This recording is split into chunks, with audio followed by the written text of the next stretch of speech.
and welcome back to Creation Laboratory, where science and the Bible work together to illustrate truths of our marvelous Creator. It's so good to be back again. I haven't seen you guys in a very long time, it seems. For today's experiment, I have asked Aiden to join me. Hello. Well, very cool. Well, our topic today is something we all face in our own lives, and that's the problem of temptation. Aiden, do you know what temptation is? Temptation is being tempted to do the wrong thing. Yes, we're all tempted to sin on a regular basis, whether you're young or old like me. Even after we have given our lives to Jesus, we still face temptation. But we do not have to face temptation alone. I have an experiment here that will help to illustrate the problem of temptation. Aiden, tell the children what they will need if they wish to try this experiment at home. A mason jar, a straw, a lighter, a water balloon, some scraps of paper, and a little bit of water. Well, thank you, Aiden.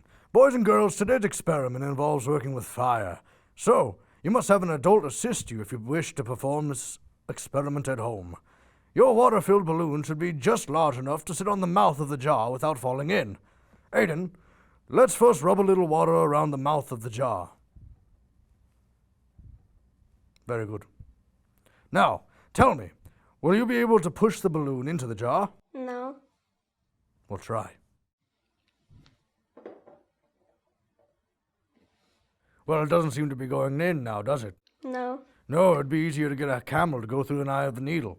Well, there actually is a scientific reason that the balloon will not go into the jar. You see, the balloon is covering the mouth of the jar, traps the air inside. So, even though the jar appears empty, it's actually in fact filled with air. Pushing the balloon into the jar will not work because air would need to escape to make room for the balloon, and the balloon is preventing the air from doing so. But, let's see what happens if we place a fire in our jar. Aiden, we have come to the point of our experiment where we need to come up with a hypothesis. What do you think will happen to our balloon when we place it on top of the jar with the flame inside? It'll pop. Interesting. And how about you at home? What do you think will happen to our balloon? Well, I think it's time to conduct our experiment. Aiden, what I would like you to do is place the paper inside the jar and then carefully light it on fire. Then quickly place the balloon back on top of the jar. Children at home, for your safety, please have your adult assistant complete this part of the experiment. Gotta be quick.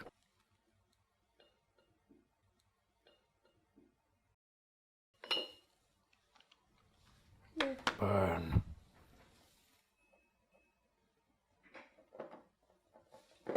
Whoa! Remarkable! The balloon was sucked right into the jar. Aiden, how do you suppose that happened? 'Cause the fire made the water moist, so the balloon was able to go in the jar. Well, once again, there is a scientific explanation for what we just witnessed.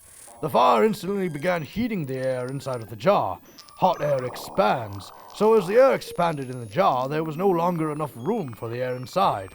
As a result, air was escaping through the open jar.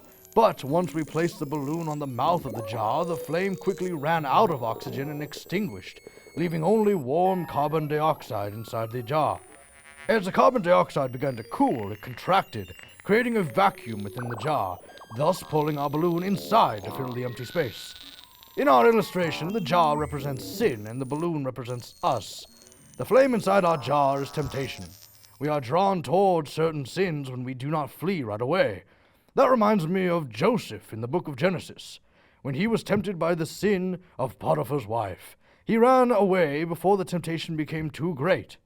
Well, Aiden, why don't you go ahead and pull the balloon out of the jar?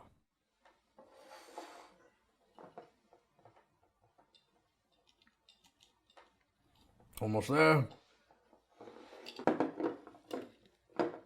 It won't come out. Well, would it surprise you to learn that there's also a scientific explanation for this? Well, the problem is quite similar to our difficulty in getting the balloon into the jar. You see, our jar now has a balloon and only a small amount of air inside.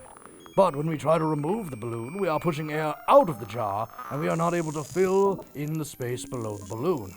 This difficulty is a perfect example of how sin entraps us. Do you find yourself repeatedly sinning, no matter how many times you try to avoid sin? It is a common problem. If we struggle with the temptation to lie, we find ourselves making the wrong choice over and over and over again. And the more we give in to our temptation, the more difficult it becomes to escape.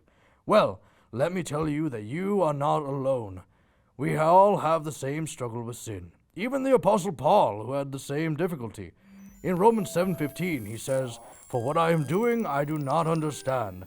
For what I will to do, that I do not practice. For what I hate, that I do." And again in verse 19, "For the good that I will to do, I do not do. But the evil I will not to do, that I practice." Paul knew the difference between right and wrong, but even he struggled with temptation. And it can seem to us that there is no way of escape the cycle of temptation, as we continue to sin again and again. But there is a way of escape. Do you want to know what it is? Yes. Well, let's see if we can solve our balloon problem, shall we? Aiden, why don't you place that straw inside of our jar? Perfect. Now, try pulling the balloon out while holding the straw in place.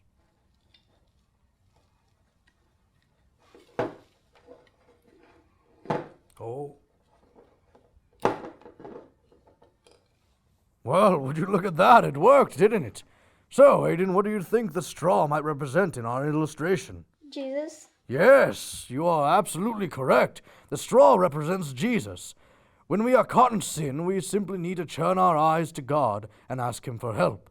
And when we do that, He will give us the strength to resist temptation and escape from our sinful cycle. In the book of 1 Corinthians, chapter 10, verse 13, Paul gives us the answer to this and our problem. He says, "No temptation has overtaken you except such as is common to man, but God is faithful, who will not allow you to be tempted beyond what you are able, but with the temptation will also make the way of escape, that you may be able to bear it." What Paul means is that we are not alone in our temptation.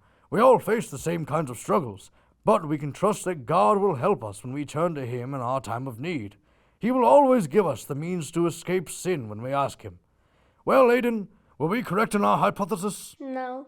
No, but that's okay. So, what conclusion have we reached today, boys and girls? Like Joseph, we should run from temptation when possible. But if we feel the temptation of sin pulling us in, we should quickly turn to God, and He will give us the strength and wisdom to overcome the temptation and help us to escape. Well, thank you, Aiden, for joining me today here at my lab. You're welcome. Well, I hope to see you all again very, very soon. And don't forget to subscribe to our channel at CCGS Kids and send us your videos of you and a parent performing this experiment at home at CCGS Kids on Instagram and Facebook and all the other places, probably. Well, it's great to see you all again. Goodbye. Bye.